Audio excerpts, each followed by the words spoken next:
सर्वज्ञ श्री चक्रधर स्वामी की। आले का सर्व? येऊ राहिले? थांबायचं का सुरू करायचं मग? आज कालपासूनच कार्यक्रम सुरू झाले ना. तर कालपासून या मोरवाडी गावामध्ये गामणे कुटुंबियांच्या वतीनं सत्संगाचं आयोजन केलेलं आहे.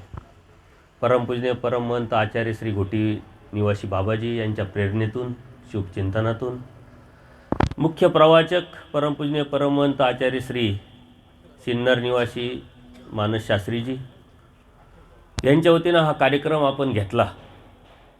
आणि त्यांना काही कारणास्तव काही धर्मसेवेसाठी जावं लागलं आणि म्हणून मला हा निरपेक्ष सेवेचा योग आला. दिलीपदादांनी फोन केला तर म्हटलं ठीक आहे, काही हरकत नाही, मी योगायोगाने होतोच, म्हणून तुमचाही भेटीचा योग आला. सर्वांना खूप खूप दंडोत प्रणाम.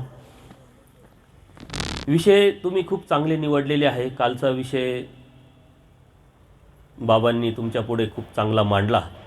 आणि मोरवाडी निवासी, मोरवाडी गाव यांना धर्माचं काही सांगावं आणि काय सांगावं हा प्रश्न नक्कीच मला तरी पडेल. कारण इतर ज्यांना माहीत नाही, येतात, सांगतात, ती गोष्ट वेगळी आहे. परंतु परंपरेने आपण उपदेशी आहात, धर्म जोपासत आलात, धार्मिकता काय, धर्म काय, कशासाठी, हे सर्व आपल्याला माहीत आहे. आणि यूट्यूबवरती तुम्ही माझे सत्संग ऐकत असाल. कोण कोण ऐकता? हात वर करा बरं. ऐकता तरी तुम्ही इथं आहात, हे तुमचं धाडसच आहे, पण काही हरकत नाही. तर यूट्यूबवरती सत्संग कंटिन्यू असतात. कुठेही गेल्यानंतर तिथं योग येत असतो. आणि पूर्वीही वासनिक दशेत दिलीपदादाच्या घरी 3 वर्ष कार्यक्रम आपले सत्संग चालू होते. आणि त्या सत्संगात बऱ्याचशा सद्भक्तांनी सहभाग नोंदवलेला होता. धर्म का आणि कशासाठी, का धार्मिकता करावी? आपल्याकडं तर सर्वच आहे, सदनता आहे. शहरात आपण आलेलो आहोत, व्यवसाय करतो आहे, शेती करतो आहे, पैसा भेटतो आहे आणि घरामध्ये सुख शांती पण आहे, बंगले आहे, गाड्या आहे. कशासाठी धार्मिकता करायची? हा प्रश्न ज्याला पडत नाही त्यांनी धार्मिकता कशाला करायची गरजच नाही. कारण प्रश्न पडले पाहिजे. प्रश्न पडले तर त्याचं उत्तर शोधण्यासाठी आपण प्रयत्न करू. कारण जीव चिकित्सक आहे. कोणतीही गोष्ट आपण सहजासहजी स्वीकारत नाही. आणि स्वीकारायची असेल तर त्याच्या पाठीमागचं मर्म, गरज, फायदा, तोटा याचा सर्व विचार करतो आपण आणि त्यानंतर स्वीकारत असतो. तसं धार्मिकच्या बाबतीत आपण जर विचार केला, कारण धर्म हा विचारासाठी आहे. विचाराच्या नंतर आचार येत असतो, परंतु विचार करायला लावणारा धर्म आहे. परंतु आपल्या मनामध्ये धार्मिकतेचा अर्थ आणि धर्माचा अर्थ आपण काय घेतो? मंदिरात जाणे, पूजा अर्चा करणे, साधू संतांना क्रिया करणे, स्थानवंदन करणे, स्मरण करणे, सेवना करणे, अशा बऱ्याच गोष्टी आहेत की ज्या तुम्ही आजपर्यंत करत आल्या. हा धर्म नाही आहे का? हा धर्मच आहे, परंतु हा धर्माचा एक भाग आहे. त्याच्या पलीकडचा जो धर्म हा विचारातून मिळत असतो. आणि ह्या विचारातून मिळवलेला धर्म आपल्या जीवनाला आकार देत असतो, आपल्या जीवनामध्ये बदल घडवून आणत असतो आणि आपल्या धर्माला जो मुख्य उद्देश आहे परमेश्वराने दिलेला तो सफल करत असतो. परमेश्वराने सृष्टी निर्मितीच्या पाठीमागचा उद्देश काय आहे की माझ्याजवळचा आनंद मला द्यायचा आहे. आणि तो आनंद देण्यासाठी परमेश्वराने शोधणी चालू केलेली आहे. देवतेकडे बघितलं, त्या देवता नित्यबद्ध आहे, नित्यबंधनात आहे, कायमच्या बंधनात आहे. त्या काही देऊ शकत नाही आणि त्या काही घेऊ पण शकत नाही. या अर्थाने बंधन, अर्थात हा एक सिस्टमचा भाग आहे. म्हणून तो आनंद परमेश्वर त्या देवतेला देऊ शकत. प्रपंच तर जड आहे, तो चालवला तर चालतो. आज प्रपंचामध्ये आपण गाड्या आहे, बंगले आहे, वस्तू आहे, भौतिक जगाच्या सुखासाठी जे जे आपण वापरतो सर्व प्रपंच आहे. आणि प्रपंचाची परमेश्वराने व्याख्या काय केली? जो पसरला जातो तो प्रपंच, त्याला काही मर्यादाच नाही. किती पसरवायचं ते तुम्ही ठरवायचं, त्याला काही मर्यादा नाही. तो जड आहे, तो चालवावा लागतो, तो चालत नसतो. त्याच्यामुळे त्याला नाही भावना आहे, ना विचार आहे, ना आचार आहे, ना अपेक्षा आहे, ना स्वार्थ आहे, ना वंचकत्व, काहीच नाही आहे. म्हणून त्या प्रपंचाचा विषयच नाही. राहिला जीव, आणि जीवामध्ये अनादि अविद्ययुक्त जीव असल्यामुळे मतित्रय आहे, अज्ञान आहे, अनंत दोष आहे, जीव हा एक दोषाचं एक आळं आहे, परमेश्वराने सांगितलं आहे. परंतु तरीही परमेश्वराने स्वतःचा आनंद देण्यासाठी या जीवाची निवड केली. का निवड केली? त्याच्यामध्ये सर्वाधिकार आहे. हा सर्वाधिकारामुळे तो विचार करतो, चिंतन करतो. त्या विचारातून आपल्या जीवनाला आकार देण्याचा प्रयत्न करतो. सुख कशात आहे, दुःख कशात आहे, याचं कर्म कोणतं करावं आणि कोणतं नाही करावं, काय बोलावं काय नाही बोलावं, हा विचार करणारा फक्त जीवच आहे. आणि हा विचार जेव्हा करतो तेव्हा खऱ्या अर्थाने आपण दैवराटीत अर्थात परमेश्वराच्या भक्तीला सुरुवात करतो. आणि म्हणून परमेश्वराने आपली निवड केलेली आहे आनंद देण्यासाठी. आपली निवड केली, मग फक्त आपलीच निवड केली का? मुठभर मानभावांचीच निवड केली का? परमेश्वर सकळ जीवाचे चिंतन करतात, सर्व जीवाचं चिंतन करतात. सृष्टी निर्माण केली परमेश्वराने सकळ जीवांसाठी.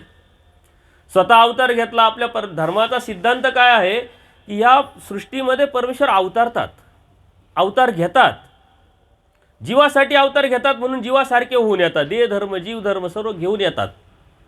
कारण या जीवाला ज्ञान द्यायचं आहे, या जीवाला बोध द्यायचा आहे, जीवाला विचार आचार समजावायचा आहे आणि त्याला प्राप्तीला न्यायचा आहे, आनंद त्याला द्यायचा आहे. म्हणून त्याच्यासाठी परमेश्वर येतात, त्याच्यासारखं होऊन येतात. पण आपण भाग्यवान आहोत काही तत्त्वज्ञान अभ्यास करत असताना जेव्हा तुम्ही इतर संप्रदायाचा इतर तत्त्वज्ञानाचा अभ्यास कराल तेव्हा हे कुठंच तुम्हाला सापडणार नाही, कुठं आहे पण नाही. म्हणून परमेश्वराने 4 पदार्थ सांगितले. 4 पदार्थाचं कार्यकारण स्वरूप लक्षण समजून घेऊन आपल्या हितासाठी जो धार्मिकता करतो तो धर्मात असतो. मग आपलं हित कशात आहे? हित कशासाठी मिळवायचं आहे? आपल्याला लागलेला रोग जन्मवृत्तीचा, जन्माला आलेला दुसरा सिद्धांत काय आहे की आपला धर्म हा पुनर्जन्म सांगतो. जन्माला आलेला मनुष्य कर्म करतो आणि त्या कर्मातून जो दुःख आहे, जे भोग आहे ते मिळवण्यासाठी परत दुःखात जातो. दुःखात गेल्यानंतर ते संपल्यानंतर परत मनुष्य जन्मात येतो, परत कर्म करतो, परत तिथं जातो. हे सारखं राडगाडं चालू आहे, जाणं येणं जाणं येणं जाणं येणं. आणि हे थांबवायचं असेल, हे थांबवण्याची विचारधारा तुमच्या मनात रुजली असेल आणि ती विचारधारा येऊन आता मला नको असा त्रस्त निर्माण झाला असेल तेव्हा खऱ्या अर्थाने तुम्ही धर्माला लागले. अन्यथा धार्मिकता करणारे कमी आहे का? सारं जग धार्मिकता करतं. असा कोणी माणूस आहे का जो धार्मिकताच करत नाही? प्रत्येकाची कुठं ना कुठं श्रद्धा असते, काही ना काही धार्मिकता करत असतो. पण का करतो, कशासाठी करतो, त्यातून काय मिळणार आहे याचं कारण, याचा प्रश्न आणि याचं उत्तर त्याच्याकडे नसतं. पण तरीही करतो. का करतो? जीव स्वार्थी आहे. कशासाठी स्वार्थी? भौतिक जगासाठी, सुखासाठी. जे आपण प्रपंच करतो त्या प्रपंचातले सुख मिळवण्यासाठी आणि हे सुख देण्यासाठी परमेश्वराने एक सिस्टम निर्माण केलेली. ती आहे सामर्थ्याची, ती आहे देवतेची. म्हणून देण्यासाठी एक सिस्टम आहे, ते प्रशासन आहे आणि त्याच्या पलीकडे परमेश्वराचा आनंद मिळवण्यासाठी परमेश्वर हवा आहे, त्याची भक्ती आपण करतोय. मग आपल्याला आपोआप भेटली का ती भक्ती? सहजासहजी भेटली नाही. कळत न कळत अहेतुक बुद्धभजन तुमच्याकडून घडलं आणि त्या कळत न कळत केलेल्या क्रियेचं फळ म्हणून परमेश्वराने बोध दिला आणि म्हणून तुम्ही परमेश्वर भक्तीला लागले. परमेश्वर भक्तीला तर लागले, परंतु बाह्य अंगाने परमेश्वराची भक्ती करत असताना अंतरांगाने आपण काय करतोय याचा विचार जर तुम्ही केला नाही तर आपण खरंच परमेश्वराची भक्ती करतो का याचा विचार, याचं चिंतन, हे समजून घेणं म्हणजे सत्संग, हे समजून घेणं म्हणजे ज्ञान, हे समजून घेणं म्हणजे शास्त्र अभ्यास. आणि तिथपर्यंत आपण जात नाही. म्हणून परमेश्वराने हे तत्त्वज्ञान सांगितलेलं असताना अत्यंत स्पष्ट आणि पारदर्शकपणे सांगितलेलं आहे की सृष्टी कोणासाठी निर्माण केली? जीवासाठी. स्वतः अवतार का घेतला? जीवासाठी. अवतार घेऊन वाडोवाडी फिरले कशासाठी? जीवासाठी. अधिकारी जीवाला निमित्त करून तत्त्वज्ञान का सांगितलं? आचार का केला? फक्त जीवासाठी.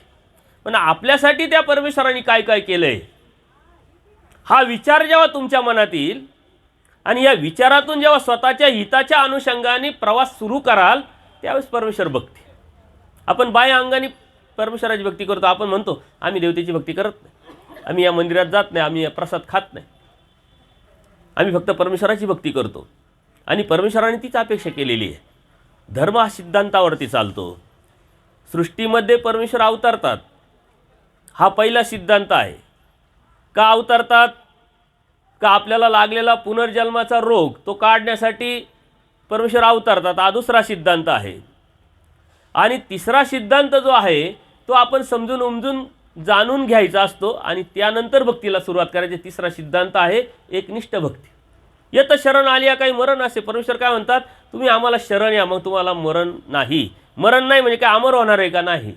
मरण आलं म्हणजे नरक आले, नरक संपलं म्हणजे परत जन्म आला, जन्म आले म्हणजे परत कर्म आलं. ही जी राहट घडी आहे, हे जो चक्र आहे, या चक्रातून आम्ही तुम्हाला काढू. आणि याच्यासाठीच परमेश्वराने हा सारा उपद्याप केलेला आहे. हा समजून घेऊन, उमजून घेऊन, जाणून घेऊन जो भक्ती करतो तो भक्तीत असतो. यासाठी खूप तत्त्वज्ञान परमेश्वराने सांगितलेलं आहे. परंतु आपण आपल्या जीवनामध्ये भौतिक जगात राहत असताना इतकं समजून इतकं तर करू शकत नाही. एखादा मुलगा आहे 10वीच्या नंतर 11वी सायन्सला ॲडमिशन घेतो किंवा BAMS BHMS डॉक्टर किंवा इंजिनिअरिंगला ॲडमिशन घेतो. ॲडमिशन घेतात 4 वर्षाचा सिलेबस अभ्यासतो का? तो नाही अभ्यासत. तो काय विचार करतो की आज फर्स्ट इयरला मी अभ्यास केलेला आहे, फर्स्ट इयरला मी एंट्री केलेली आहे, आता मला फर्स्ट इयरचाच अभ्यास पाहिजे. तो सिलेबस कोणता बघतो? फर्स्ट इयरचा. तो 4 वर्षाचा पाहत नाही, अभ्यास नाही करत. 4 वर्षाचा का पाहत नाही? त्याला गरज नाही. तो विचार करतोय आज मला काय गरज आहे, या गरजेनुसार मी जे केलं तर त्यात मी यशस्वी होईल. आणि त्याला शिक्षक लोकसुद्धा पहिल्या वर्षातच शिकवतात. फर्स्ट इयरवाल्याला सेकंड इयरचं, सेकंड इयरवाल्याला फोर्थ इयरचं शिकवत नाही. तुम्हीसुद्धा भौतिक जगामध्ये हा विचार करतात. तुम्ही गहू साठवतात, तांदूळ साठवतात, अजून काय पापडं करतात, अजून काय काय करतात, मसाले करतात. सहज आता तुमच्या डोळ्यासमोर आणा. तुम्ही किती दिवसाचं साठवतात? 1 वर्षापुरतं. पुढच्या सीझनला परत मग ते संपलेलं असेल परत घेऊ. तुम्ही 10 वर्षाचा विचार करता का? 5 वर्षाचा विचार करता का? नाही. गरजेचं किती आहे त्यानुसार. म्हणून आज तुम्ही धार्मिकता करत असताना तुमच्या गरजेचं काय आहे हा विचार करून जेव्हा तुम्ही धार्मिकता कराल तेव्हा त्या पद्धतीनं त्यात यश मिळत राहील. पहिल्या वर्षाच्या अभ्यासामध्ये त्यांनी प्रावीण्य मिळवलं, परीक्षा दिली, तो दुसऱ्या वर्षात ॲडमिशन घेईल. दुसऱ्या वर्षात प्रावीण्य मिळवलं मग तिसऱ्या वर्षात जाईल. पण पहिल्या वर्षातच जर त्याचं प्रावीण्य न मिळवता त्याला पास नाही होता आलं तर दुसऱ्या वर्षात जाता येणार नाही. म्हणून आपण आजचा विचार करायचा आहे. चालू वर्तमान काळाच्या कर्माचा विचार करायचा आहे. आणि ह्या वर्तमान काळातलं कर्म कोणतं आहे आणि कर्म कशाने होतात.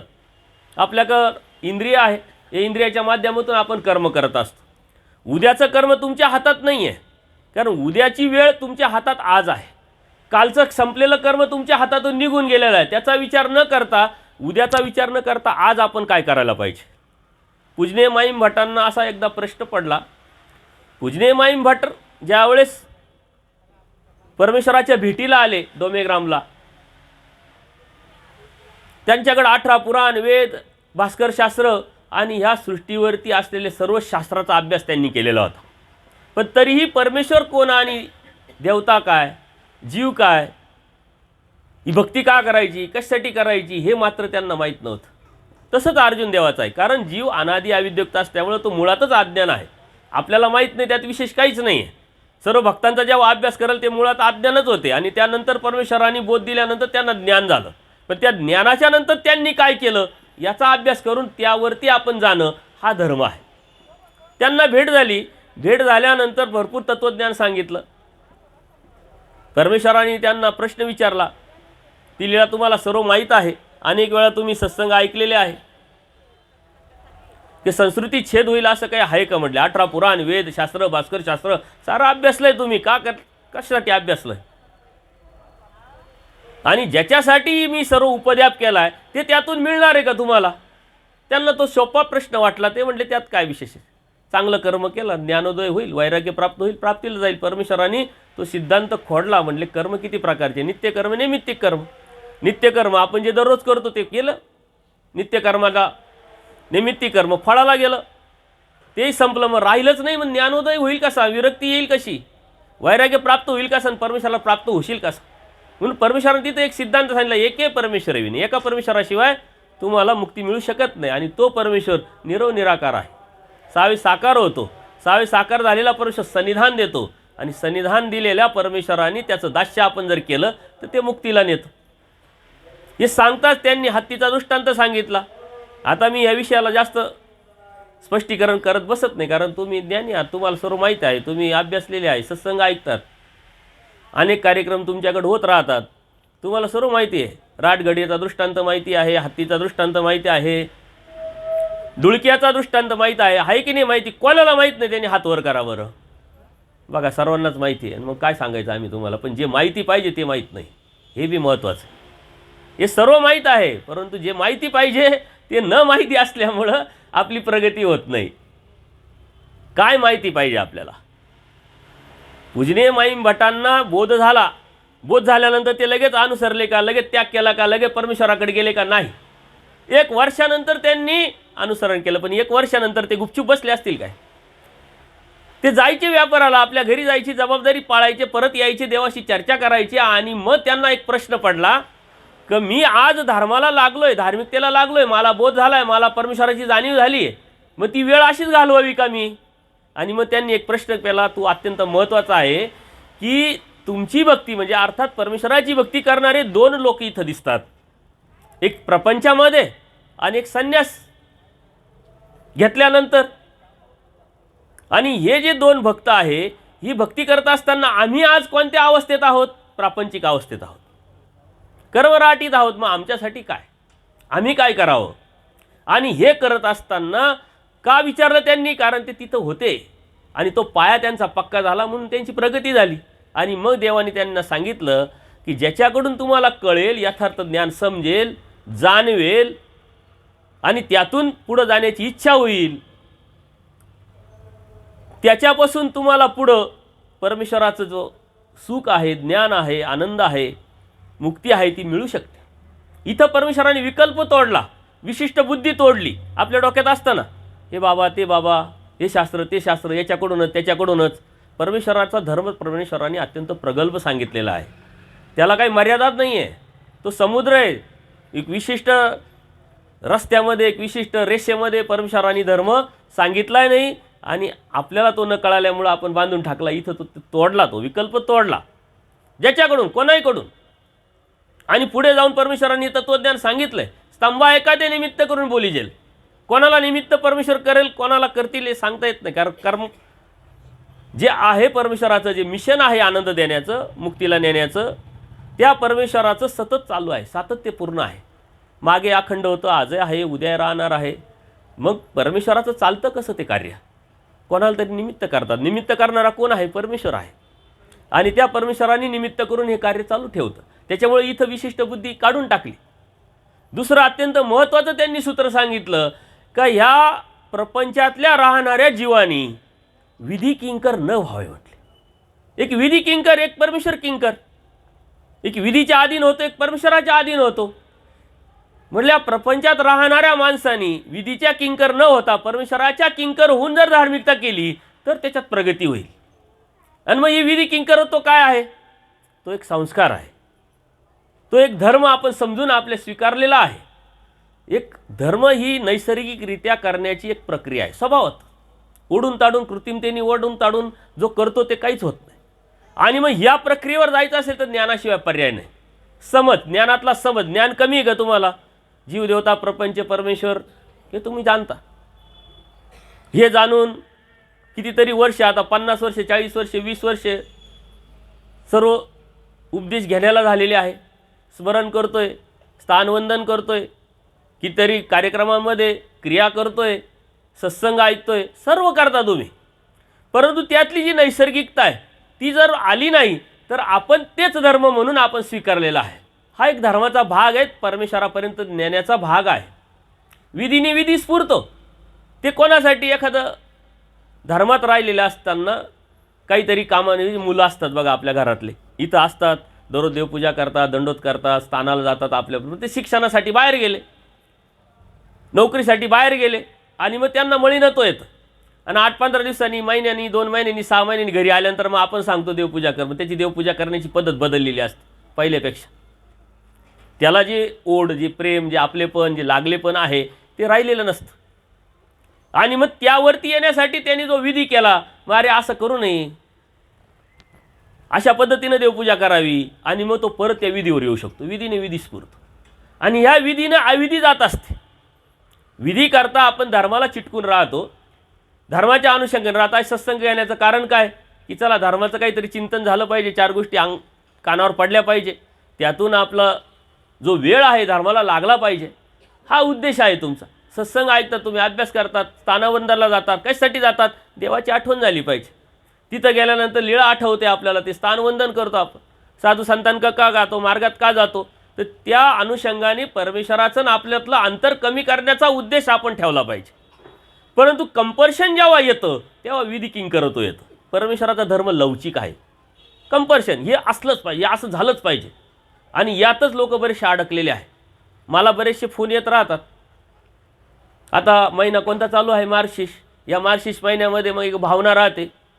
मग कोणत्या तरी गुरूंनी, साधू संतांनी सांगितलेलं असतं की सकाळी बाई तू उठ, आवरून घे, आणि बरोबर 8ला ते 9ला, 8 ते 9 1 तास तुला पारायणाचा आहे, तू दररोज पारायण केलंच पाहिजे.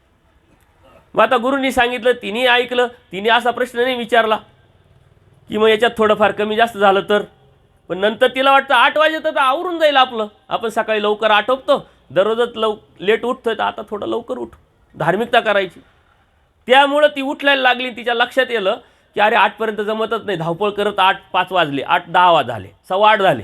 मग तिला टेन्शन येऊन जातं की अरे बाबांनी सांगितलं 8 वाजताना, आपल्याला तर 8:10 वाजले, 8:15 झाले, मग आता दोष तर नाही लागला, काहीतरी पाप तर नाही घडलं. हे विधी किंकरत्व आहे. नैसर्गिकरित्या आपलं झालं पाहिजे. देवपूजा करताय नैसर्गिकरित्या, स्मरण करताय नैसर्गिकरित्या, तुम्ही दररोज उठताय. बाबांना तुम्ही काय केलं? शब्द दिलेला आहे की मी दररोज 3 वाजता उठेल, 4 वाजता उठेल, 5 वाजता उठेल, स्मरण करेल. ती सवय लागली. पण कधीतरी तुम्हाला रात्री गप्पा मारता मारता लेट झाले आणि सकाळी जागा आली नाही, तरी तुम्हाला टेन्शन येऊन जातं, ट्रेस येऊन जातो का अरे आज सकाळी जागच आली नाही, आता नाही स्मरण केलं, आता काय कराल? परमेश्वर दयाळू माळू कृपाळू आहे.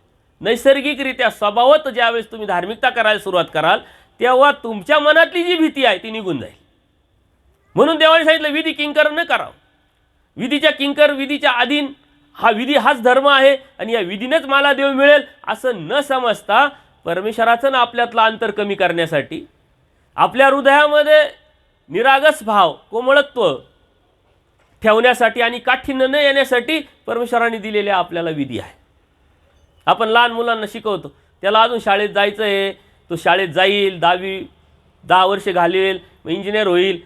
शाळा त्याच्यासाठीच आहे, ट्युशन त्याच्यासाठीच आहे. पण ते मुलगा 1 वर्षाचं नाही होत तर लगेच ABC बोलिये जबरदस्ती, म्हण 1 म्हण 2 सुरुवात करतो की नाही. त्याचं आयुष्य त्याच्यासाठी जाणार आहे. तुम्ही काय टेन्शन देताय? टेन्शन देण्याचं कारण नाही आहे, टेन्शन घेण्याचंही कारण नाही आहे. म्हणून परमेश्वराने या प्रपंचातल्या लोकांना सांगितलं आहे की तुम्ही टेन्शन घेऊ नका, ट्रेस घेऊ नका, कंपल्शन ठेवू नका. जे नैसर्गिकरित्या होईल ते करा, त्या पद्धतीनं करा.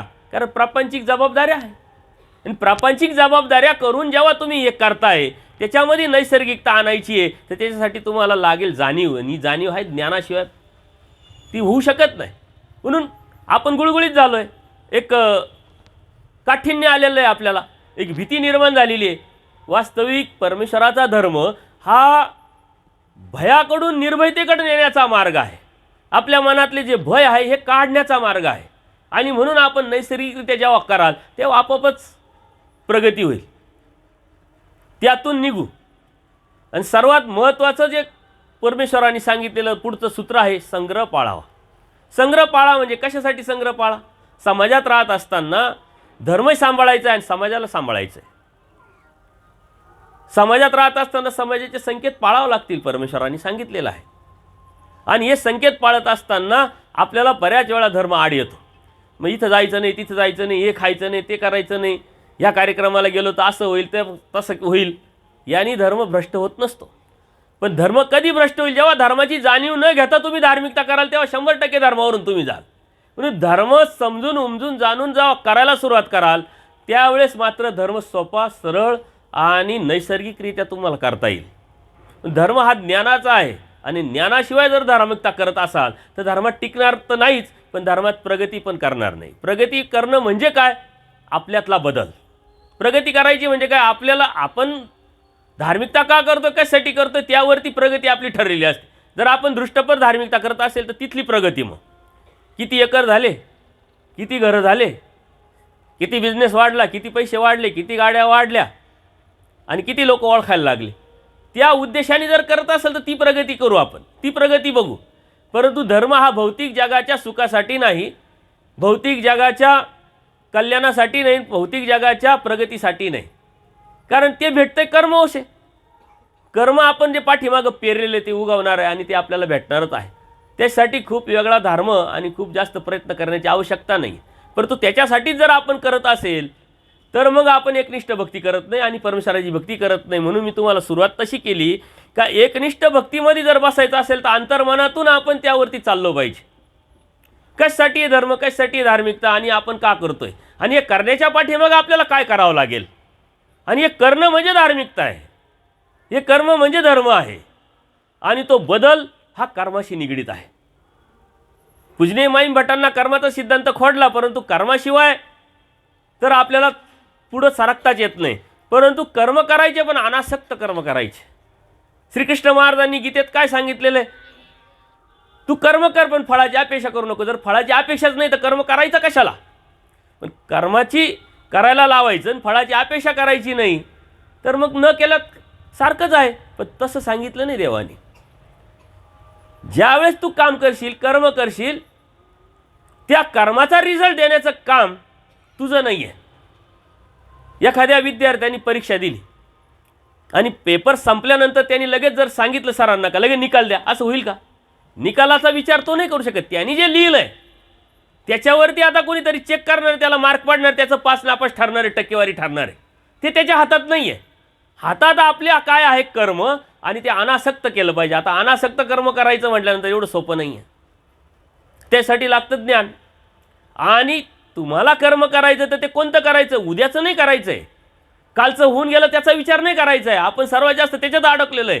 काल माझ्याकडून असं झालं, काल माझ्याकडून असं झालं, मी असं केलं, मी तसं केलं आणि उद्या मला इथपर्यंत जायचं आहे, उद्या मला हे मिळवायचं आहे, उद्या मला ते करायचं आहे. त्याच्यामुळं आजचा दिवस तुमच्या हातातून सुटतो हे लक्षातच येत नाही. आजचं कर्म तुम्हाला करावं लागणार आहे. आणि सर्वात जास्त कर्म कोण करतं, मनुष्य जन्मातला प्राणी. कुत्रे, मांजर, डुक्कर, चतुर्रूप, झाडं कर्म करतं का, नाही करत. ते कर्म भोगण्यासाठी गेलेली योनी आहे, आपल्याला कर्म करण्यासाठी पाठवलेली दिलेली योनी आहे. त्याच्यामुळं कर्म आपण कोणते करतो, मानसिक पहिलं करतो, वाचिक दुसरं करतो आणि प्रारब्ध तिसरं करतो. सर्वात पहिले कर्म असतं मानसिक. आणि या मानसिक कर्मातून जेव्हापर्यंत तुम्ही बाहेर पडत नाही तोपर्यंत दैवराटीच्या भक्तीला तुम्ही लागलेच नाही. मानसिक कर्म असतं, आपल्या डोक्यात असतं. देवाने सांगितलं काट्या अधीन व्हाल, काट्याच्या अधीन व्हाल. त्याचं प्रकरणच जर बघितला तर आपण बघा कुठंतरी शेतात जात असतो, आपल्या चप्पलमध्ये, शूजमध्ये काटा घुसलेला असतो. तो पूर्णपणे घुसलेला नसतो, अर्धवट घुसलेला असतो. पण ज्यावेळेस एखाद्या दगडावर आपला पाय पडतो तेव्हा तो काटा टोचतो. आपल्या लक्षात येतं का अरे आपल्या चप्पलमध्ये काटा आहे. कंटिन्यू चालत असताना तो लागत नाही आहे, परंतु एकदा टोचल्यामुळं आता आपलं पूर्ण ध्यान तिथं गेलं, त्याच्या अधीन झालो. काटा टोचतो का काय, काटा टोचतो का काय. परमेश्वरांनी या काट्याच्या अधीन नाही व्हायला लावलेलं नाही. या अधीन होतं, या काट्याच्या अनुषंगाने आपल्या डोक्यात बरेच असतात. काल कोणीतरी आपल्याला भेटतो कार्यक्रमात आणि तो आपल्याला बोललाच नाही, आपल्याशी गडबडीत, तरी आपल्या डोक्यात राहतो अरे तो आपल्याशी बोललाच नाही, का बोलला नाही, काही चुकलं का काय, आपलं आपल्या डोक्यात राहतं. किंवा गप्पा मारता मारता कोणीतरी काहीतरी बोललं, आपण अंगावर घेतो, याला मला तर नसेल बोललं, मला तर नाही तिने टोकलं, मला तर नाही त्यांनी सांगितलं. काटा घुसला आपल्या डोक्यामध्ये. काट्याच्या अधीन आपण अधीनत्व स्वीकारलेलं आहे. या अधीनत्वाच्या बाहेर पडणं म्हणजे परमेश्वराची भक्ती करणं. आणि मुक्ती मिळण्यासाठी, मोक्ष मिळवण्यासाठी भक्ती दिलेली आहे. आणि भक्तीचे जे दरवाजे आहे परमेश्वराने अत्यंत सोपे सरळ सांगितले. स्वातंत्र्य मोक्ष, स्वातंत्र्य व्हा, या अधीनत्वाच्या स्वातंत्र्य व्हा. आपल्या डोक्यात असं प्रवास करायचा आपल्याला कोणतरी जोडी लागतंच, जेवण करायचं तरी आपल्याला जोडी लागतंच, कुठंतरी काही काम करायचं तरी जोडी लागतंच. आपण एकटं कधीच जात नाही. ते अधीनत्व निर्माण केलेलं आहे. त्याच्याच अनुषंगाने देवाने सांगितलेलं आहे. दोन भक्त आहे परमेश्वराकडे येतात.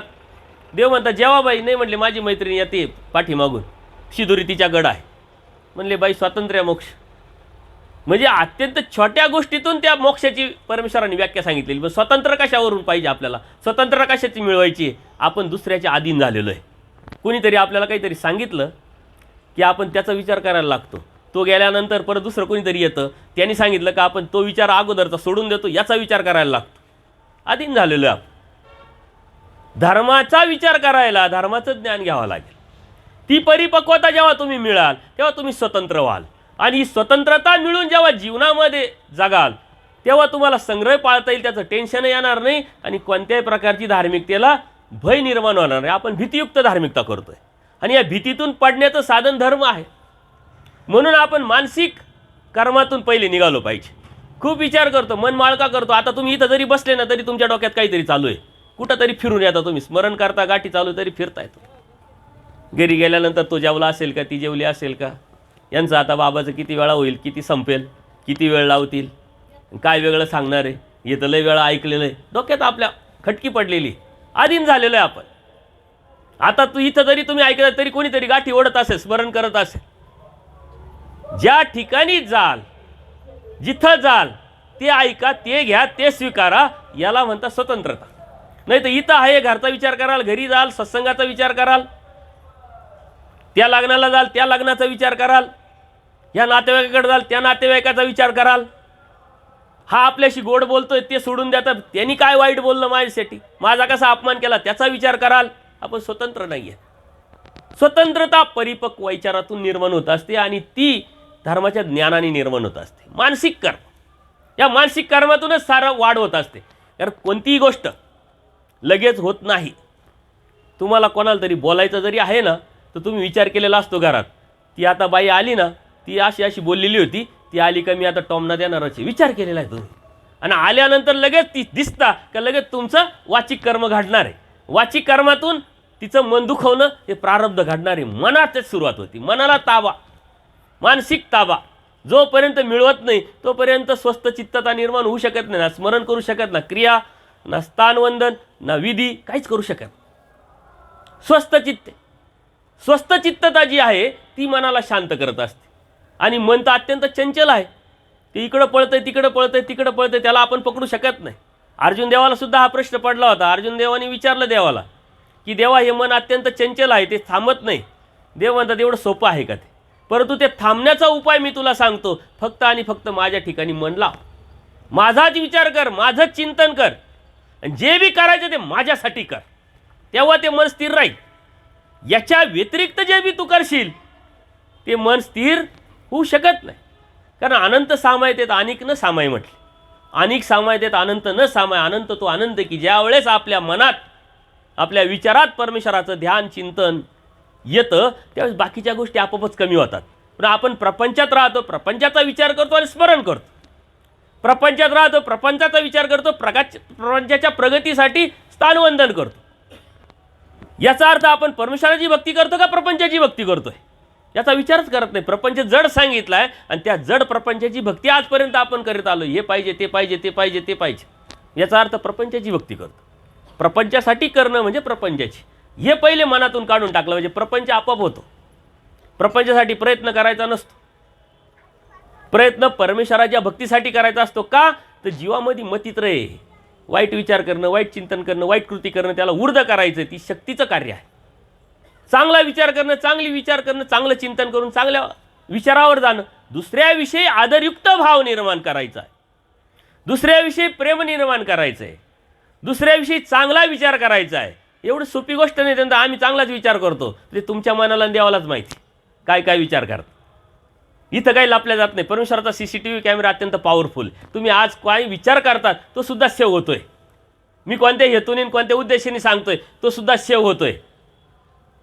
विज्ञान किती प्रगल्भ झालं असेल तर परमेश्वराच्या विज्ञाना इतकं प्रगल्भ कधी होणार नाही, होऊ शकत नाही. तो कॉम्प्युटर अत्यंत स्ट्रॉंग आहे. म्हणून मनातून निघा, मनाच्या कर्मातून निघा, मनाच्या विचारातून निघा, मनाच्या स्वतंत्रतेतून निघा. त्यावेळेस तुम्ही निघाल त्यावेळेस तुम्ही स्वस्थता असेल, शांत असेल. तुमची चिडचिड काय आहे, तुमचं तक काय आहे, तनतन काय आहे, तुझं माझं काय आहे, वाद काय आहे, सारं मनाचं कारण आहे. तुम्ही घरात जरी गेले आणि पोरगं रडताना दिसलं ना तरी तुम्ही डिस्टर्ब होता. पोरगं आहे कोणाचं, तुमचं डिस्टर्ब होण्याचं काय कारण, तुम्ही शांत राहा. ते एक तर गप्प बसेल, नाही तर त्या रडण्याच्या त्या आईला का ऐकू येईल, ती आई येईल आणि तिचं काम करील. पण आपण गप्प बसतो का, नाही गप्प बस. आपल्याला काही करता येत नाही तरी आपण करायला लावतो. आपण डिस्टर्ब झालेलो आहे.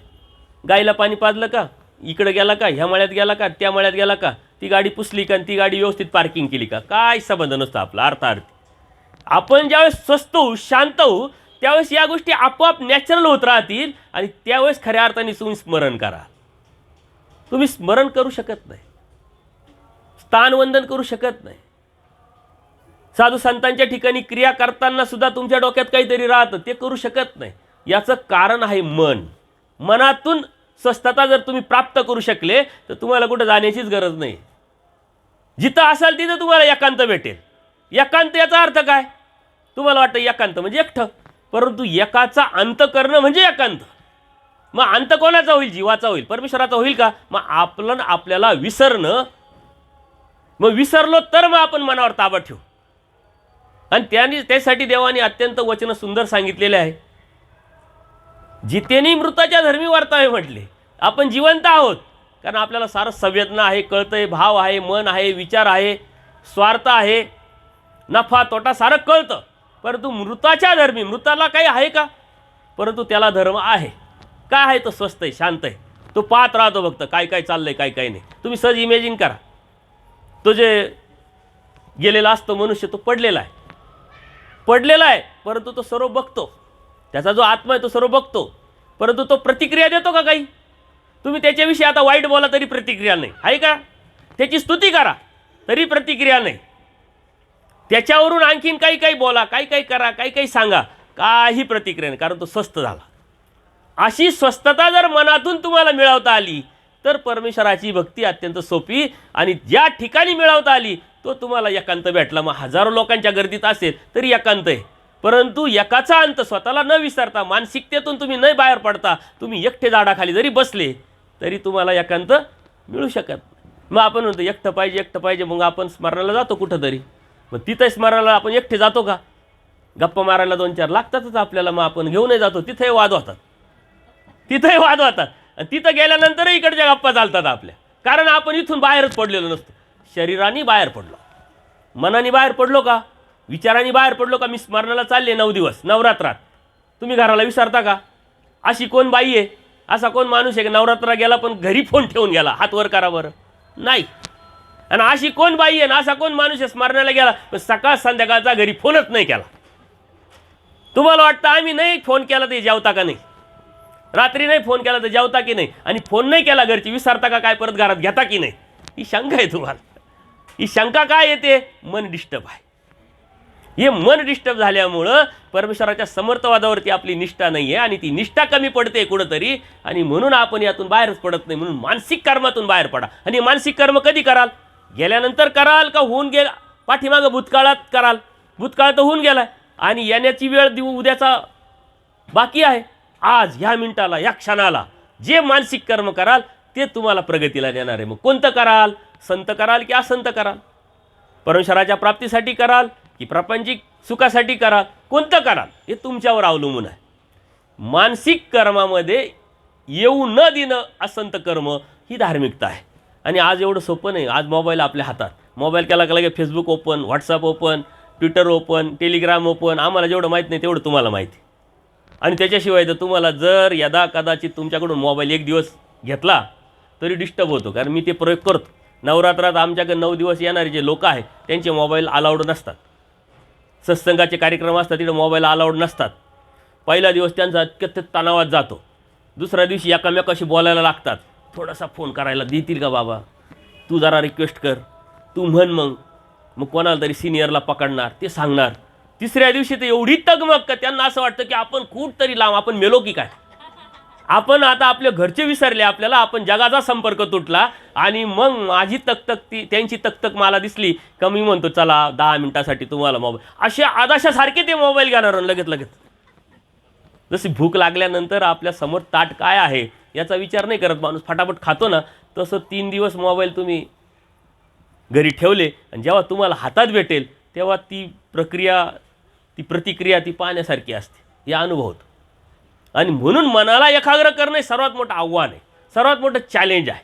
आणि ते चॅलेंज परमेश्वराने अनेक सूत्राच्या माध्यमातून आपल्याला त्याची आयडिया दिलेली आहे. काय करावं, कसं त्या मनाला ताब्यात आणावं लागेल, कसं त्या मनाला वैचारिक दृष्टिकोनातून निर्विचार करावं लागेल, कसं करावं लागेल. त्याचं सर्वात सुंदर अनंत सामायतेत अनेक न सामायिक परमेश्वराचं चिंतन सतत करू शकतो का आपण? नाही करू शकतो.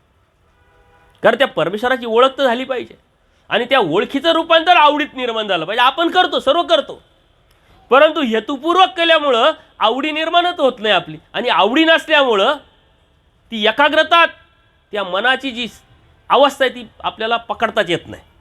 आवडी पाहिजे. देवाने काय सांगितलंय, अहेतुक जेव्हा कराल तेव्हा सकळे केल्यासारखं आहे. तैसा दाशीचा दृष्टांत देवाने सांगितलं. कधी मोलकरी नसते, दाशी असते. आजकाल तसे भेटणं शक्य नाही. देवाने सांगितलेल्या त्या काळातली दाशी, ती त्या घरात काम करते, त्या घराला स्वतःचं समजते. ती नौकर आहे, मला एवढा पगार भेटणार आहे असा कधीच विचार करत नाही. एकदम आपलेपणाने ती करते. आणि म्हणून ती मालकीन काय करते की तिला जेवायला स्वतःच्या ताटात बसवते. ती स्वतः काय घेतली, कपडे घेतले, लुगडे घेतले, काय असेल ती तिला सुद्धा आणते. कारण ती परकी समजत नाही, ही परकी समजत. आणि ही धार्मिकता करत असताना एक निष्ठतेने धार्मिकता करायची परमेश्वराने सांगितले. जसा पतिव्रतेचा वेच आवड, त्या अनुषंगाने जेव्हा आपण धार्मिकता करायला लागू तेव्हा मनाच्या ह्या कर्मातून, मनाच्या ह्या डिस्टर्बनेतून आपोआपच बाहेर पडू. पण आपलं तसं होत नाही. आपली एकनिष्ठा भक्ती करते पण वेच नाही, आवड नाही. तुम्ही करतात ना सर्व, तुम्ही जेवढं करतात धार्मिकता त्याच्या 1% तुम्ही समजून उमजून केलं तरी तुमची प्रगती होईल आणि परमेश्वरापर्यंत जाल. 100% जाल. 1%. आणि प्रपंचात जेवढं करता त्याच्या मायनस जरी केलं धर्मासाठी, पण समजून उमजून जाणून, कोणती गोष्ट जाणून उमजून करायची असते ना, ज्ञानाशिवाय तर काहीच होत नाही. परंतु जाणून उमजून समजून न घेता जर आपण करत राहिलं आणि अचूक आपल्याला न लक्षात आल्यामुळे आपले कर्म कडतच राहतात. म्हणून चालू वर्तमान काळातले मानसिक कर्म जेव्हा तुम्ही थांबवाल तेव्हा खऱ्या अर्थाने तुम्ही भक्तीला लागाल. तो रस्ता एक थांबलं का पुढं चालतं. आपण गाडी चालवतो बघा, सिग्नल लागलेला असतो, आपण थांबतो. मग आपण थांबतो, सर्व थांबलेले असता का? नाही. आपण थांबलेलो आहे म्हणून कोणाला तरी चाल भेटलेली आहे, कोणीतरी थांबलंय म्हणून आपल्याला चाल भेटलेली आहे. तसं मनाचे कर्म जेव्हा तुम्ही थांबवाल तेव्हा आपोआपच आपल्याला प्रगतीची चाल भेटत असते. आणि मनात येऊन न देणं हे सर्वात मोठं आव्हान आहे. आणि तो सर्वात बांध ज्याला घालता आला तो परमेश्वराच्या भक्तीला लागला. त्याला कंट्रोल ज्यांनी केलं तो परमेश्वर भक्तीला लागला. आणि त्याला ज्यांनी कंट्रोल केलं, करता नाही आलं, तो मग तो कोणी असो, मग आम्ही असो काय, तुम्ही असो काय, कपड्यातले असो काय, आचार्य असो काय, कोणी असो. मन तर सर्वांनाच आहे. असं काही नाही की बाबा आम्ही आलो इकडं लगेच मन कुठंतरी फेकून दिलं, असं काही नाही आहे. कर्म तुम्ही करताय, कर्म आम्ही करताय, फरक काहीच नाही, बदल काहीच नाही आहे. तो विचार करून त्यामध्ये बदल करणं आणि त्या बदलातून प्रगतीला जाणं. मग आपला नेमकं थांबवायचं कसं, काय थांबवायचं. आणि मग स्वामी श्री चक्रधरांनी तत्वज्ञान सांगताना म्हणजे सकळ इंद्रिय पकडले पण ही जिभा नाही पकडली तर, आणि जिभा जर पकडली तर सारी इंद्रिय पकडल्यासारखेच आहे. म्हणून जीभ, ज्यांनी जीभ जिंकली त्यांनी स्वतःलाही जिंकलं आणि त्यांनी परमेश्वरालाही जिंकलं, सर्वांना जिंकलं पाहिजे. सिकंदर राजा असतो, त्या राज्यामध्ये एक साधू असतो आणि तो साधू आपला अत्यंत निष्प्रियपणे आपली धर्मसेवा, परमेश्वर सेवा करत असतो. त्याच्याकडे काहीच नसतं, त्याच्याकडे फक्त एक ग्लास असतो पाणी पिण्याचा. आणि या पाणी पिण्याचा ग्लास त्याच्याकडे तेवढीच एक इस्टेट, त्याची तेवढीच एक सामुग्री. आणि एकदा काय होतं का तो ग्लाससुद्धा चोरीला जातो. चोरीला गेल्यानंतर दुसऱ्या दिवशी तो उड्या मारायला लागतो, आनंदाने ओरडायला लागतो. साऱ्या लोकांना आश्चर्य वाटतं की अरे हा काय प्रकार आहे म्हटलं. त्याला विचारतं बाबा काय झालं, म्हणे माझा ग्लास चोरीला गेला. साऱ्या लोकांना हळहळ वाटली का बाबाकडे काहीच नव्हतं, एकच ग्लास होता, तोही चोरीला गेला. चुकीचं झालं, करणाऱ्याने असं करायला नव्हतं पाहिजे. परंतु बाबांनी दुःख करायच्या ऐवजी आनंद काय व्यक्त केला म्हटले. अरे म्हणे या ग्लासामुळं तर माझं मन डिस्टर्ब होत होतं, मला दररोज झोपताना असं वाटायचं ग्लास चोरीला जातो का, काय ग्लास चोरीला जातो का. म्हणून रात्रीतून 2-4 वेळा मला जाग यायची, मी त्या ग्लासाकडे पाहायचं. तो चोरीलाच गेला, आता प्रश्नच मिटला. मन डिस्टर्ब त्याच्यामुळं होत होतं. आणि ही गोष्ट सिकंदर राजाला कळाली. त्याला आकर्षण वाटलं, राजा जरी असला तरी आकर्षण वाटलं की माझ्याकडे एवढं असूनही मी डिस्टर्ब आहे आणि त्या बाबाकडे काहीच नाही आहे तरी ते स्तब्ध आहे, मला त्याच्यासारखं व्हायचं. आकर्षण वाटतं ना. ते आले बाबाकडं. आता बाबा सकाळी उठलेले आहे, मस्तपैकी थंडीचे दिवस आहे, ऊन पाळ्या खात आहे मस्तपैकी रस्त्यावरच. त्यांना काय, ते सिकंदर राजा समोर आल्यानंतर म्हणे मला ओळखलं का, म्हणे हो ओळखलं, तुम्ही सिकंदर राजे आहे म्हणे, आमचे राजेचे. म्हणे बाबा मला तुमच्यासारखं व्हायचं आहे. म्हणे माझ्यासारखं व्हायचं आहे, ये म्हणे बैस, ऊन पाळ्या खाय म्हणे, टेन्शन नको घेऊ. आता ते राजाचा लगेच युगो हटाला, मी राजा आणि आता रस्त्यावर कसं बसणार. लगेच आपलं अस्तित्व जागृत होतं ना, मी कोण, मला ओळखलं का, मला ओळखत नाही. लगेच आपला युगो हटवतो आणि त्या युगोला 5 पैसे किंमत नाही मार्केटमध्ये, पण तो युगो सर्वांकडे असतो. त्या राजाला त्यांनी बसायला म्हटल्यानंतर नाही नाही म्हणे, आता मला तर जग जिंकायचं आहे म्हणे. बाबा तू मग माझ्यासारखा कधीच होऊ शकत नाही म्हणे. का बरं म्हणे, तू स्वतःला जिंक पहिले, माझ्यासारखाही होशील आणि जगही जिंकशील. आपण आपल्या मनाला जर जिंकलं तर देवाला आपोआपच जिंकल्यासारखं होईल. आपलं मन डिस्टर्ब आहे, आपलं मन एकाग्र नाही आहे, आणि म्हणून बाह्य अंगाने आपण आपलं मन स्तब्ध आहे, स्वस्थ आहे असं दाखवत असतो. परंतु मन सुदृढ करणं आणि या मन सुदृढ करण्यासाठी परमेश्वराने दिलेली जी आचारप्रणाली आहे त्यावरती जाणं, मग परमेश्वराची भक्ती करणं. मनाच्या नंतरचं काय येतं अत्यंत महत्त्वाचं कर्म आहे, आणि त्या कर्मापर्यंत आपण जातोच जातो. ते कोणतं कर्म आहे? वाचिक कर्म.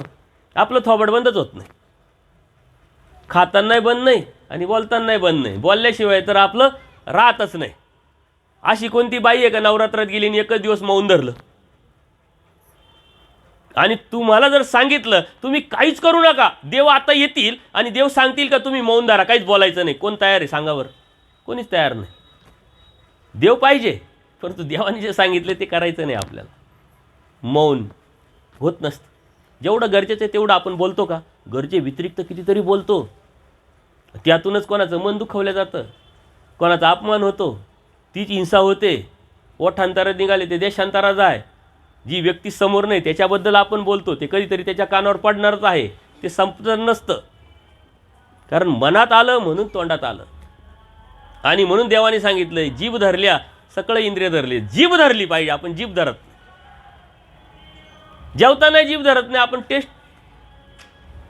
त्यातून तर सारे प्रॉब्लेम्स घराघरामध्ये, तोच अनुभव. आणि बोलताना तर विषयच नाही. देवाने सांगितलं अन्य वार्ता करू नका, त्याच्यापेक्षा झोपा काढा. आणि अन्य वार्ता करण्याचा तर आपला हात कोणी धरत नाही. किती गप्पा, कशावर गप्पा, कोणावर गप्पा, काही घेणं देणं नसतं, काही संबंध नसतो. धर्मावरती बोलणं ही ऊर्ध्व आहे, धर्मावरती चर्चा करणं हे ऊर्ध्व आहे, धर्माचं चिंतन करणं हे ऊर्ध्व आहे. आणि आज हे सर्वात मोठं चॅलेंज, हे जी नवीन पिढी आहे ना त्यांना धर्म सांगणं. तुम्ही जर धर्म सांगितलं, देवपूजा कर, दंडोत घाल, स्नान कर, क्रिया कर, ते म्हणशील हे काय बोर करायचे काम आहे. हे करत नाही ते.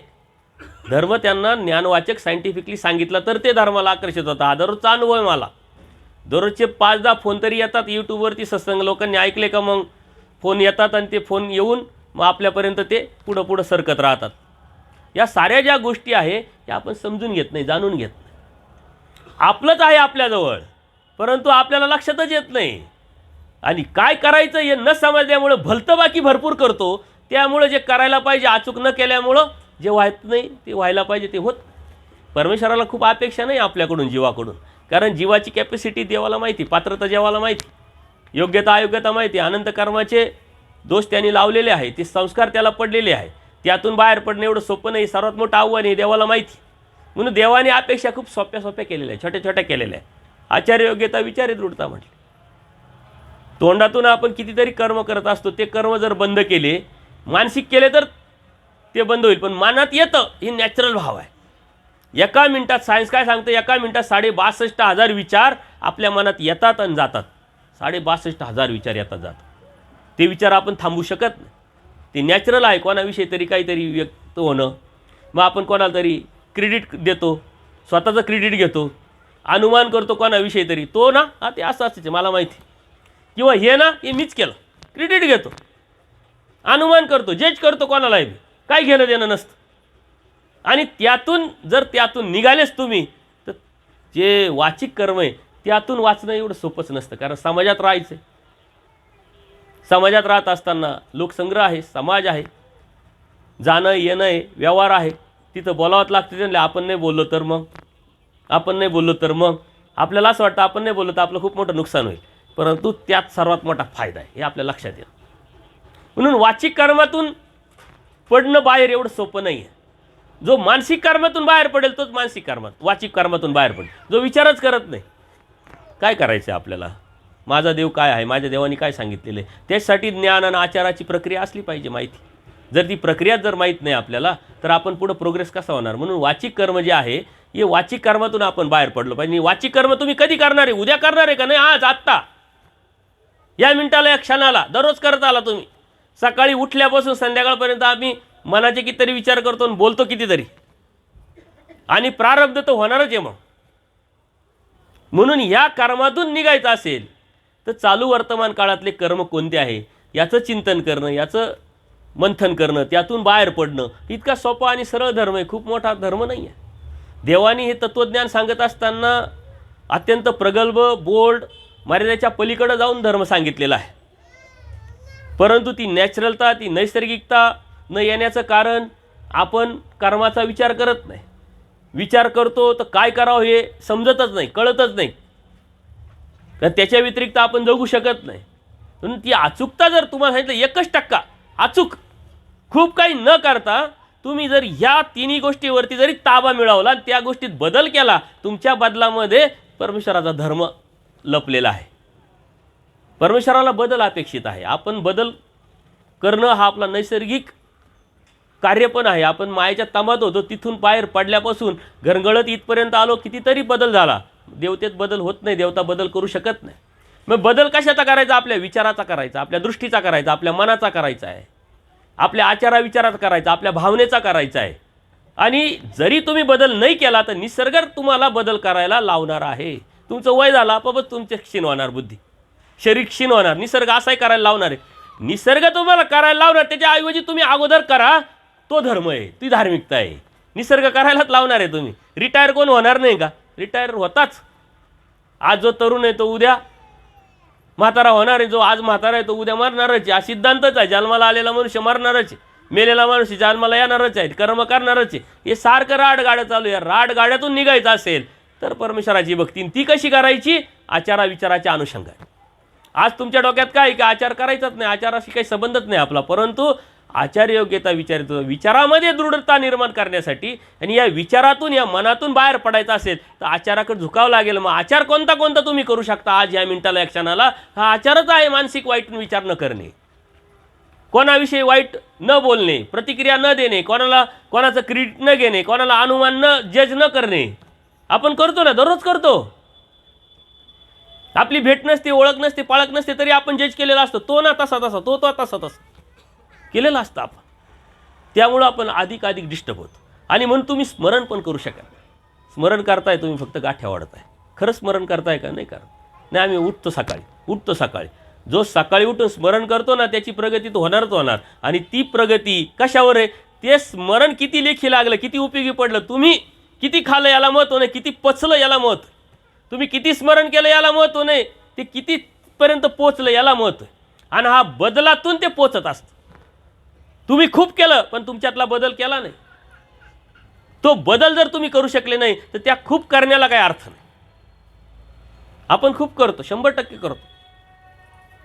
देवकृपेने सर्व सदनता आहे, धर्म आपल्याला भेटलेला आहे, ती जाणीव आहे, त्यामुळं केलं पाहिजे ही भावना आहे आणि म्हणून त्या भावनेने आपण करत राहतो.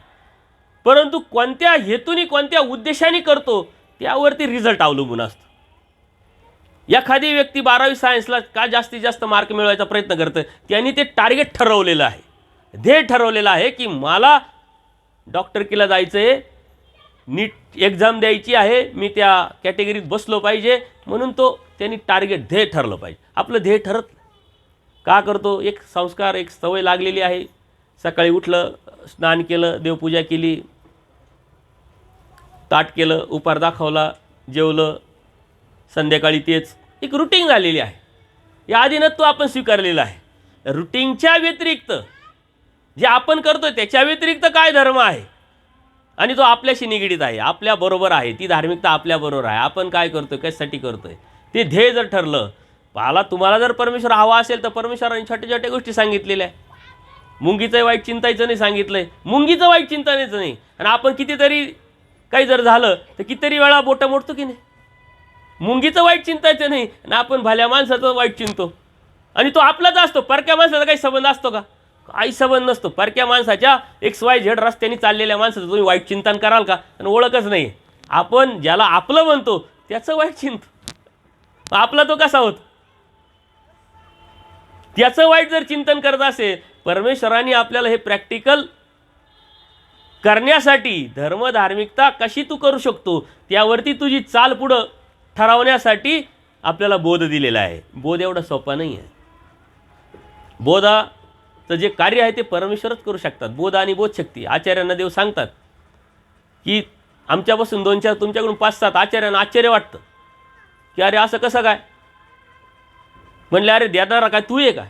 देणार तर मी आहे बोध आणि बोधशक्ती, कारण त्यांची योग्यता तशी आहे. त्याच्यामुळे तुमच्यापासून परमेश्वराकडून डायरेक्ट बोध व्हावं तेवढी योग्यता ज्या जीवाची आहे त्याला परमेश्वराकडून होईल, परंतु आपली योग्यताच नाही आहे. म्हणून ज्याची योग्यता जशी आहे त्याच्याकडून बोध होत असतो, ज्ञान होत असतं, शास्त्र होत असतं. आणि ज्याच्याकडून होईल, ज्याच्याच कळेल, त्यातून आपल्या जीवनामध्ये बदल घडत असेल, प्रेरणा भेटत असेल, तर तो आपला हे आपण ठरवलं पाहिजे. आपलं ठरत नाही, आपलं काही ठरत नाही. आपली निष्ठता नाही, आपली धर्मात निष्ठता नाही, वागण्यात निष्ठता नाही, बोलण्यात निष्ठता नाही, बदलण्यात निष्ठता नाही. एखाद्या व्यक्तीने आपल्याला काय सांगितलं तर तो व्यक्तीला आपण सांगतो अरे ते असे बोले, अरे त्याचं काय खरं आलं, तो काल तर माझ्याकडे असा बोलला होता. म्हणजे इथं आपण बरोबर राहतो एकामेकाच्या, तरी निष्ठता नाही आहे. जेव्हा एकामेकाविषयी ट्रस्ट निर्माण होईल, आपल्याविषयी गॅरंटी वाटेल नाही, ती व्यक्ती आहे ना 100% ते बोलले ना होणार. जेव्हा माणसाची गॅरंटी माणसाला वाटेल तेव्हा देवाला वाटेल. इथं माणसाची माणसाला गॅरंटी नाही, देवाला कशी वाटेल. पण देवानी बोध देऊन उतराई केली, जाणीव करून दिली. तुम्ही का आले जन्माला, कशासाठी आली, सृष्टी का निर्माण केली, मी का आलो, जीवदेवता प्रपंच परमेश्वर याची जाणीव आपल्याला करून दिलेली आहे. आणि या जाणीवेतून मात्र आता पुढं जे आहे ती कड आपली आहे, बदल आपल्याला करायचा आहे. जो बदल जर आपण करू शकलो तर प्राप्तीला मात्र परमेश्वरात नेणार आहे. अद्यंती दैव मध्य पुरुष, बोध देणारा देव, प्राप्तीला नेणारा देव आणि मधला कर काढणारा आपण आहोत. म्हणून आपण धार्मिकता करतोय, तो बदल आपल्याला परमेश्वराला अपेक्षित आहे आपल्यातला. ती परमेश्वराने जीवाची जी कड सांगितलेली आहे, ती जी धार्मिकतेची कड सांगितलेली आहे, ती म्हणजे बदल आहे. आणि तो बदल आपण जर करू शकलो तर नक्कीच आपण परमेश्वराच्या या तत्त्वज्ञानात सुंदरपणे जगू शकतो. आपण ओढून ताडून जगतोय, नॅचरल जगता आलं पाहिजे, सुंदर जगता आलं पाहिजे, मस्त विचार करता आला पाहिजे, मस्त बोलता आलं पाहिजे, मस्त बघता आलं पाहिजे. आपल्याला काहीच येत नाही, आपले सतत चेहरे पडेल, आपल्याला ताण, टेन्शन, स्ट्रेस. बरं सारं आहे तरी टेन्शन आहे, म्हणजे सारं आहे म्हणून टेन्शन आहे, काही जातं आहे म्हणून टेन्शन आहे, काही वाढत नाही म्हणून टेन्शन. टेन्शन कशाचं आहे. ज्याला बोध झाला त्याचं टेन्शनच गेलं, कारण त्याला देव कळाला, धर्म कळाला, त्याची स्वतःची किंमत कळाली, सृष्टीची रचना कशासाठी हे कळालं, परमेश्वर कोण आहे त्याची ओळख झाली. लोकांना टेन्शन असलं पाहिजे. माझे दररोजचे अनुभव या यूट्यूबवरती काल परवाची एक रेकॉर्डिंग ऐकली, तुम्ही ऐकली असेल. एक डॉक्टर आहे आणि त्या डॉक्टरांनी मला फोन केला व्हिडिओ ऐकल्यानंतर. ते म्हणे मला करायचं आहे, मी डॉक्टर आहे, परंतु मला आता इच्छाच नाही राहिली, परंतु मार्ग सापडत नाही, ध्येय नाही, काय करावं लागेल. मग त्याला माझ्या पद्धतीने मी मार्गदर्शन केलं आणि ते आता आश्रमात येणार आहे. त्या पद्धतीने त्याला करा. लोक डिस्टर्ब आहे खूप. तुमच्याकडं आहे म्हणून तुम्हाला त्याची किंमत नाही आहे, ज्यांच्याकडे नाही आहे त्याला त्याची खूप मोठी किंमत आहे. लोक धडपडताय, पळताय, देव कोण, परमेश्वर कोण, भक्ती कशी, कोणत्या रस्त्याने जावी, काय करावी नेमकी, हे कर्मकांड, हे अंधश्रद्धा, याला लोक उबगले आहे, कंटाळले आहे. त्यातून निघण्यासाठी रस्ता शोधताय आणि तुम्हाला त्यातून बाहेर काढून परमेश्वराने बोध दिलाय आणि तुम्ही त्याचाच आधार घेऊन परमेश्वराला प्राप्त करायचा असेल, प्राप्त करत असेल तर मग त्यांच्या पलीकडं गेलो आपण. म्हणून आपण वरती आलेलो आहे. बोधाची जी प्रक्रिया परमेश्वराने आपल्यासाठी सारे कर्म थांबवले, देवतेचे चेष्टकत्व थांबवले की जे कोणी थांबू शकत नाही. आणि त्यामुळं त्यानंतर परमेश्वराने बोधाची प्रक्रिया आपल्यापर्यंत पोहोचवलेली, आपल्यापर्यंत दिलेली, बोध दिलाय म्हणून आपल्याला हे सारं कळतंय. त्या बोधाद्वारे आपल्याला परमेश्वराला जाणवता येतं परमेश्वर. परंतु आपण त्याच्या पुढे जी प्रगती करायला पाहिजे ती करत नाही. का तर विचार करत नाही. विचाराची शृंखला आपण थांबून टाकलेली आहे. का तर आपलं ध्येय पक्क नाही, जे ध्येय आहे तर ते स्पष्ट नाही. आपलं ध्येय कशाचं आहे, प्रापंचिक सुखाच्या अनुषंगाने असल्यामुळं ती स्पष्टता नाही आहे. आणि म्हणून आपण काय करतो, येवा ते भेटल, ते करा ते भेटल, आणि ते भेटत गेलं म्हणून आपली श्रद्धा वाढत गेली. पण श्रद्धा परमेश्वरावरची वाढली का कर्मकांडावरती वाढली, विधीवरती वाढली का धर्मावरती वाढली, कशावरती वाढली. आपली श्रद्धा तर वाढली, पण कुठं वाढली, कशासाठी वाढली, हा हेतू स्पष्ट, ध्येय स्पष्ट जर असेल आणि तो ध्येय स्पष्टता, ती विचारधारी स्पष्टता ही विचारातून येत असते. म्हणून धर्म विचार करायला लावतो. मी कुठून आलो, कशासाठी आलो, काय करायचं, काय केल्याने काय भेटणार आहे, आणि ते ज्ञानाशिवाय होत नाही.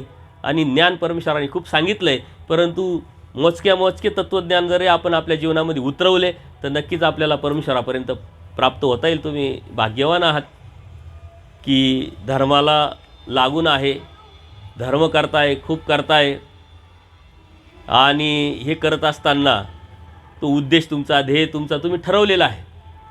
परंतु आज आपण काय करतो यावरती जर जोर दिला तर नक्कीच आपल्या जीवनामध्ये बदल होऊन आपण परमेश्वरापर्यंत जाऊ शकतो.